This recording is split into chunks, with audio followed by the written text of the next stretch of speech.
I used to think pain had limits, that at some point, your body, your mind, your soul, whatever makes you you, would just shut down and refuse to take any more. But I was wrong. Pain doesn't stop. It doesn't ease up. It just changes shape, mutating into something you learn to carry, like an old injury that never fully heals. 6 months ago, I walked away from everything.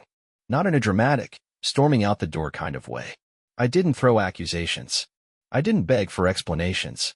I just left. Because what else do you do when the woman you swore to love forever turns out to be someone you never really knew at all? I remember that night like it was burned into my brain. The dim glow of the bedside lamp. The way her face twisted in shock when she realized I had seen everything, the messages, the hotel receipts, the pictures. The betrayal wasn't just in what she had done. It was in how easily she had lived a double life right under my nose. Like I was nothing more than a placeholder until something better came along. She had stammered excuses.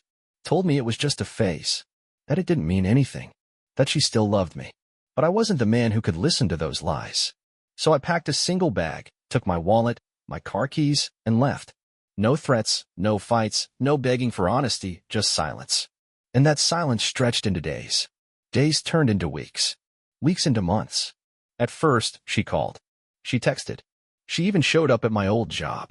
I ignored every attempt. Then, one day, she stopped. I didn't know what she did with her life after that. And I didn't care. I moved states, changed my number, erased every trace of my past. I became someone new, someone untouched by the wreckage of our marriage. Or at least, that's what I thought. Then today happened. I was leaving a coffee shop when I saw her. Standing on the sidewalk, her hair slightly shorter, her face paler than I remembered. But it was her. The woman I once loved more than my own life. The woman who shattered me. Her lips parted in shock. Her hands trembled. And in that moment, I knew she had never stopped looking for me. 6 months. 6 months she had spent searching. Randall, she whispered. My name sounded foreign coming from her lips. Like it belonged to someone else. Maybe it did. Maybe the man she had cheated on had died that night. I met her gaze, my expression unreadable, my heart as cold as the winter air around us. And when I finally spoke, I said the only thing that felt true. I don't even know who you are. She flinched like I had struck her. But I felt nothing. Just like that night. Just like every night since. And then, without another word, I turned and walked away. Again. I kept walking, my footsteps steady against the pavement, but my mind was anything but calm. Seeing her again, it was like staring into the past, into a life that no longer felt real. 6 months ago, I had been drowning in that life. Now, I was just a shadow of the man she used to know. A ghost of her past, slipping away before she could even process what had happened. I didn't look back. I refused to. But I could feel her presence, her hesitation, the weight of everything she wanted to say pressing down on me. She had spent half a year searching for me, and I had undone all of that effort with a single sentence. I don't even know who you are. Because I didn't. The woman I had married? The woman I had loved? She had died the moment I found out who she really was. As I moved farther from her, my pulse slowed, but the memories clawed their way back. No matter how much time passed, no matter how much distance I had put between us, they still had a grip on me. The way she had laughed, carefree, as if she had nothing to hide. The way she had kissed me in the mornings before work, while knowing full well she was meeting someone else hours later. The way she had made me believe in forever while secretly planning something entirely different. I had been a fool, but I wasn't a fool anymore. I reached my car, my hands tightening around the steering wheel as I sat there, unmoving. Should I have said more? Should I have asked her why she had looked for me? But what would have been the point? I had no interest in her answers. She could have cried, begged, screamed. I wouldn't have cared. The moment I walked away from our old life, I had promised myself that I would never give her the satisfaction of knowing she had broken me. Yet, as I sat there, my mind refused to let go of one question. Why now?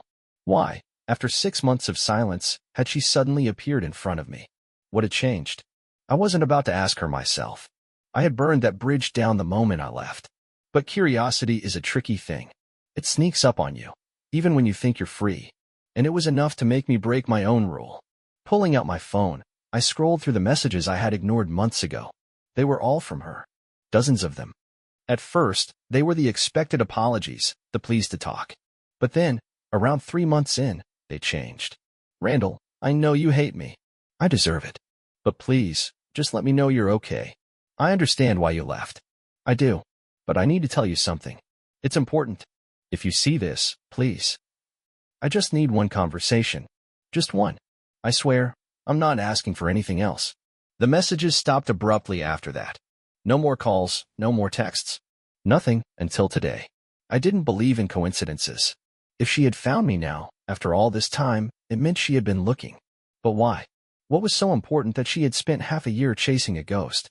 Part of me wanted to ignore it, to toss my phone aside and never think about it again. But another part of me, the part that still carried the scars of our past, needed to know. I took a deep breath, exhaled slowly, and against my better judgment, I typed out a single message. You found me. Say what you need to say. Before I could regret it, I hit send. I didn't have to wait long. 3 dots appeared almost instantly, blinking on my screen. And then, her response. Randall, it's about the baby. The air left my lungs. Baby? What baby? For a moment, I just stared at the screen, my mind completely blank. Baby? My fingers hovered over the keyboard, but no words came. My chest felt tight, my breathing shallow. I had prepared myself for a lot of things, apologies, excuses, even the possibility that she wanted to rekindle something, but not this. Not something that could reach into the grave of my past and drag me back into it. A baby. I forced myself to swallow, to breathe. Maybe she was lying. Maybe this was another manipulation, another trick to get me to engage. She had always been good at that, twisting the truth just enough to keep me tangled in her web. But if there was even the slightest chance that she was telling the truth... My phone buzzed again. Another message. Please, just meet me. I don't want to do this over text. I clenched my jaw, my fingers tightening around the phone. Every part of me screamed to ignore her, to shut this down before it got any deeper. I had spent 6 months rebuilding my life, becoming someone who didn't look over his shoulder, someone who didn't wake up with the weight of betrayal pressing down on his chest. I had done everything to put her behind me. And yet, I found myself typing. Where? The reply came quickly, an address in a part of town I didn't recognize. A cafe. Public enough that she couldn't pull any stunts. I shouldn't have gone. I should have blocked her number, deleted the conversation, and driven far, far away. But I didn't. I needed answers. The cafe was tucked between a bookstore and a laundromat, the kind of place you'd walk past 100 times without noticing. I stepped inside, scanning the dimly lit interior. The smell of coffee and something sweet lingered in the air, but my stomach churned too much to care. And then I saw her. She was seated at a small corner table, hands wrapped around a mug, staring at the door like she had expected me to change my mind. Her hair was different, shorter, darker, but her face still carried the same weight of guilt I had seen the night I left.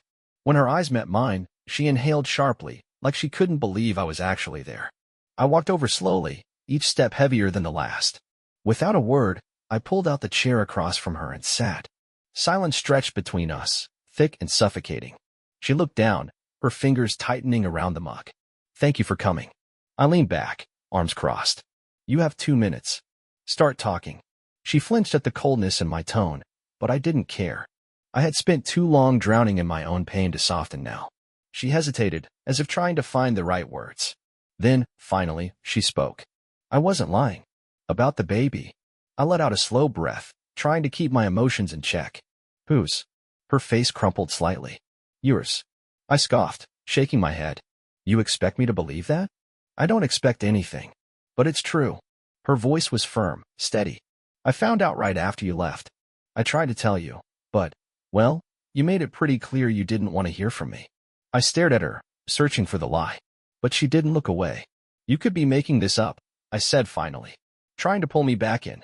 Maybe you're hoping I'll suddenly forgive you and play happy family. She shook her head. I don't want anything from you, Randall. That's not why she stopped, swallowing hard. I just thought you deserved to know. That's all. I studied her carefully.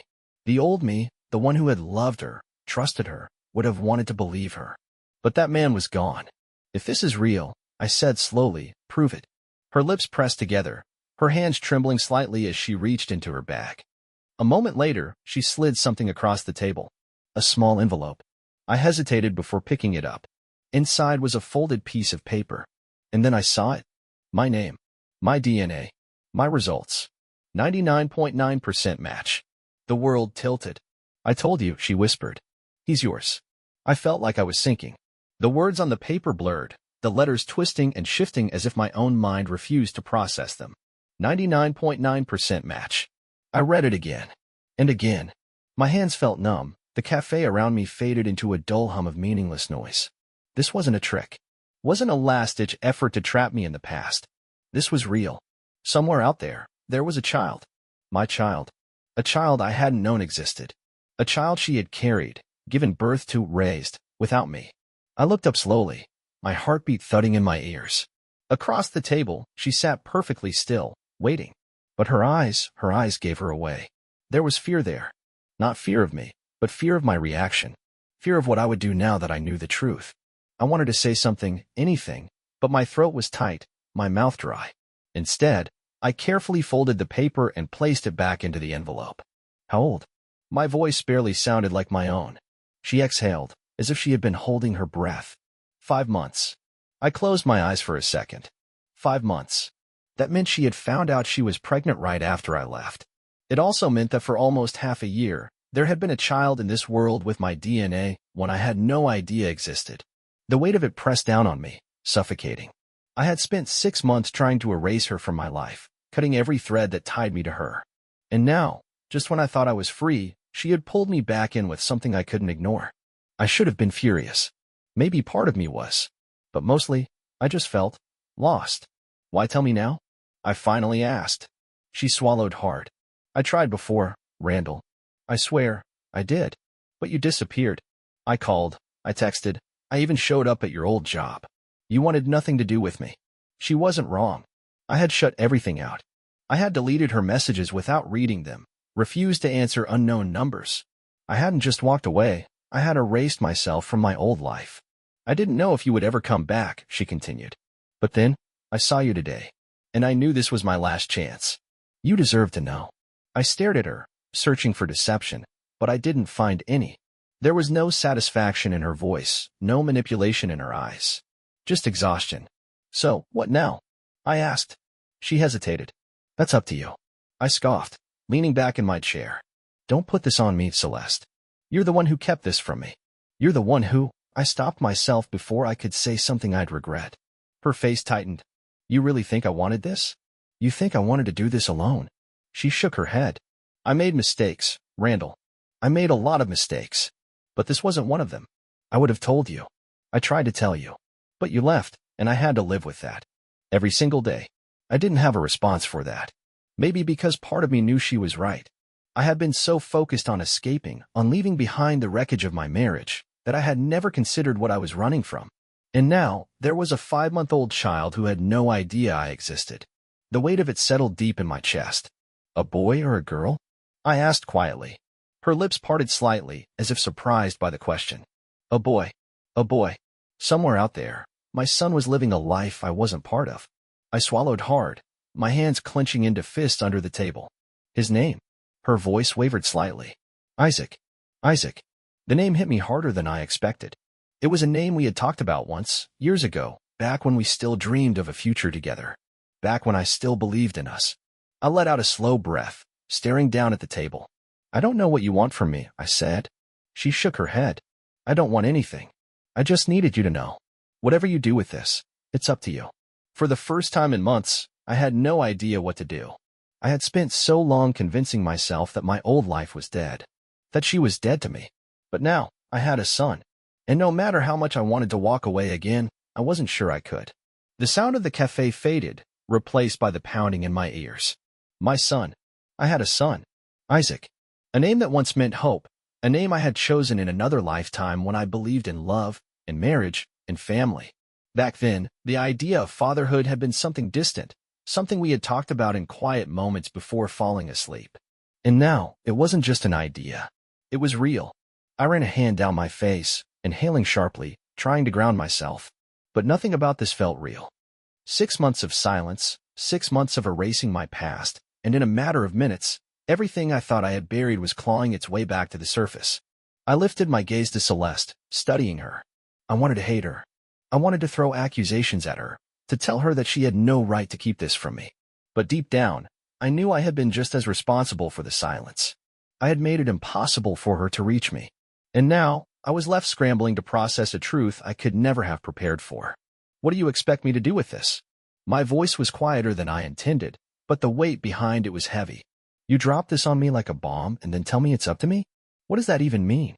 Celeste sighed, pushing her hair behind her ear. I mean exactly what I said. I'm not here to force you into anything. I've spent the last 5 months raising him on my own, and I'll keep doing it if I have to. But Randall... She hesitated, her voice breaking slightly. He deserves to know his father exists. A sharp pain twisted in my chest. He deserves to know his father exists. I had spent the last half year pretending she didn't exist. But Isaac, he wasn't part of the betrayal, wasn't part of the pain. He was innocent. You should have told me the moment you knew, I muttered. I tried. She shot back, her voice laced with frustration. Do you have any idea what it felt like? To find out I was pregnant and have no way to tell you? To send messages into a void, hoping maybe, just maybe, you'd read one. She exhaled shakily, looking away. You left, Randall. I didn't have a choice but to move forward without you. I clenched my jaw. She wasn't wrong, but that didn't mean this was fair. And now what? I asked. You just expect me to, what? Jump into this? Be a father to a kid I didn't even know existed? I don't expect anything. She snapped. I don't know what you want me to say. Do you want me to tell you to walk away? To forget about him? I won't do that. You asked why I told you, and I gave you the truth because you deserve to know. Because he deserves the chance to know you if you want to be in his life. I felt like I was suffocating. I had spent so long building a new life for myself, convincing myself that the past was dead. And now it was standing in front of me, handing me a choice I never saw coming. I need time, I said finally. I don't know how to process this right now. Her shoulders sagged slightly, as if she had been expecting that answer. I get it. I scoffed, shaking my head. Do you? Her eyes met mine, steady. Yeah, I do. A silence stretched between us, thick and heavy. I don't even know where you live now, I admitted. Not far from here.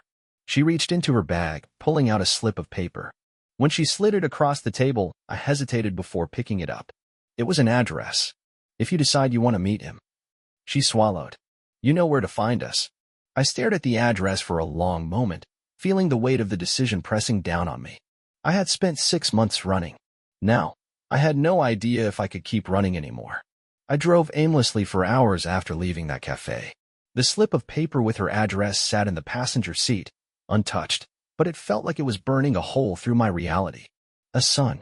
A flesh and blood part of me out there in the world, breathing, existing, growing without me. The weight of it was unbearable. I had convinced myself that my old life was dead, that I had buried every painful reminder of what Celeste had done, of the man I used to be before I learned the truth about her. But reality didn't work like that. It didn't let you cut clean breaks, no matter how hard you tried. And now, it was standing at a crossroads I never wanted to face. Did I open the door she had left for me? Or did I walk away again, leaving this new truth behind like I had done with her? I parked my car outside my apartment and just sat there, gripping the wheel, breathing slowly. I didn't know how to be a father. Hell, I didn't even know how to be after everything I had been through. My life had been stripped down to bare bones since I left. Work, sleep, eat, repeat. A quiet, predictable existence. No emotional attachments. No surprises. No risks. And now, I was being asked to change everything. I picked up the slip of paper, running my thumb over the address scrawled in her handwriting. Before I could stop myself, I pulled out my phone and opened the Maps app, typing in the address. The location popped up, just a 15-minute drive. Close enough that I could be there in less time than it took to convince myself not to go. I should have deleted the address, tossed the paper, blocked her number, gone back to the life I had built for myself. But my hands had a mind of their own. Before I knew what I was doing, I had started the car again. 15 minutes. I had waited 6 months to face the past. Now, I was hurtling toward it without a clue what I was going to say when I got there. The neighborhood was quiet. Suburban, clean, the kind of place where kids rode bikes in the driveway and couples walked their dogs in the early evening. Her house was small but well kept, the porch light glowing softly as I pulled up to the curb. My pulse hammered in my ears. Was I really doing this? I could still turn back. I could pretend I never saw her, never learned about Isaac, never felt this unbearable pull inside my chest. But my feet had already moved before my brain could argue. Step by step, I made my way to the door. I hesitated for a moment, swallowing hard, then knocked. The seconds stretched endlessly. Then, The door opened. Celeste stood there, her expression unreadable, but there was something in her eyes. Relief? Caution? Maybe both. You came, she murmured. I nodded, though I wasn't even sure how I got here. Yeah. She stepped aside. Come in. I hesitated. Then, slowly, I stepped over the threshold. The house smelled like cinnamon and something faintly sweet, like fresh laundry. It was lived in, warm, the opposite of the cold, empty apartment I had called home for the past half-year. There were pictures on the walls, little reminders of a life I hadn't been part of. My stomach twisted as my eyes landed on the most recent one. A baby boy, no more than a few months old, big blue eyes staring into the camera with a toothless grin. My chest tightened. That's him, Celeste said softly, watching me. Isaac. I couldn't speak. Then, from down the hall, I heard it. Soft babbling, the unmistakable sound of a baby cooing to himself. A lump formed in my throat. He's awake. She nodded. Do you want to meet him? My hands clenched into fists at my sides. Every instinct screamed at me to run, to protect whatever was left of the person I had become after leaving this all behind. But there was no running from this. No erasing this moment. I nodded. Yeah. She turned, leading me down the hall, my heart pounding with every step. And then I saw him, lying in a crib, tiny hands waving in the air, kicking his feet, completely unaware that the man standing in the doorway was his father. For 6 months, I thought I had lost everything. Now, I wasn't sure if I had just found something I never knew I needed.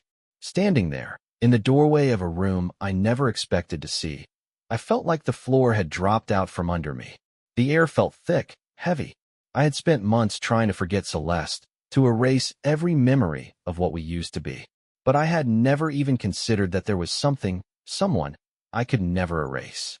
Isaac. He was tiny, impossibly small, wrapped in a soft blue blanket with a stuffed bear half his size tucked beside him.